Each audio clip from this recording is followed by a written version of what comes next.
નરેન્દ્રભાઈ દિલ્હી ગયા, વડાપ્રધાન બન્યા. એમણે પોતે ગુજરાતની અંદર નગરપાલિકાઓનો વિકાસ કરવા માટે જે પ્રયાસ કર્યો, દરેક નગરપાલિકાને ગટર યોજના બનાવવા માટે પૈસા આપ્યા, નગરપાલિકાઓમાં પણ પાણી મળે એના માટેના ગ્રાન્ટો ફાળવી, એ કામો શરૂ થયા. અને દેશના વડાપ્રધાન બન્યા પછી આખા દેશના 100 શહેરોને સ્માર્ટ સિટી બનાવવાનો અભૂતપૂર્વ નિર્ણય કર્યો. એના માટે એમણે ગ્રાન્ટ આપવાનો નિર્ણય કર્યો મિત્રો. અને એમાં આપણા 2 સિટી 2 શહેરો એની અંદર પસંદગી પામ્યા. 2 શહેરો આપણે પસંદ કર્યા છે. એમાંથી મને વિચાર આવ્યો કે શહેરો તો સ્માર્ટ બનવા માંડે. અમૃત યોજના નીચે પણ 31 નગરપાલિકાઓ લેવામાં આવી છે, ત્યારે ગામડાઓને શા માટે આપણે બાકી રાખીએ? અને એટલે આ વર્ષે લગભગ 400 જેટલા ગામ સ્માર્ટ સિટી બનાવવા માટેનો નિર્ણય કર્યો છે મિત્રો.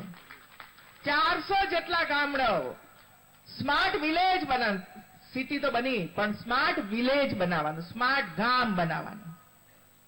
અને આ વિચાર મને એટલા માટે આવ્યો કે આપણે ત્યાં ધીરે ધીરે કરીને યુવાનો ચૂંટણીઓ લડવા માંડ્યા છે સરપંચ તરીકેની. અને એક યુવાન જ્યારે સરપંચ બને છે ત્યારે એ તો મોબાઈલ સરસ મજાનો ચલાવી શકે છે, સરસ મજાનો પ્લાન બનાવે છે અને પોતાનું ગામ આદર્શ બને એના માટેનો પ્રયાસ કરે છે. અને એટલે આપણે 400 જેટલા ગામડાઓને સ્માર્ટ વિલેજ બનાવવાનો નિર્ણય કર્યો. બધા જ ગામડાઓની અંદર સ્પર્ધા થશે અને એ સ્પર્ધાની અંદર પહેલા 400 ગામ આવશે. એ ગામને આપણે પસંદ કરીશું. અને પસંદ પણ મારે કે કોઈ ધારાસભ્ય નથી કરવાના. મેં રાજ્ય કક્ષાની એક તજજ્ઞ લોકોની, જેમાં સરકારી કોઈ કર્મચારી નહીં, કોઈ ચૂંટાયેલો સદસ્ય પણ નહીં, જેને આનું જ્ઞાન છે એની જ કમિટી બનશે. જિલ્લામાં પણ એમની જ કમિટી બનશે અને એ જ આપણને નિર્ણય કરીને આપશે કે આ ગામોનો પ્લાન સુંદર મજાનો છે, સારું કામ કરી શકશે અને એટલા માટે એની પસંદગી કરવી જોઈએ.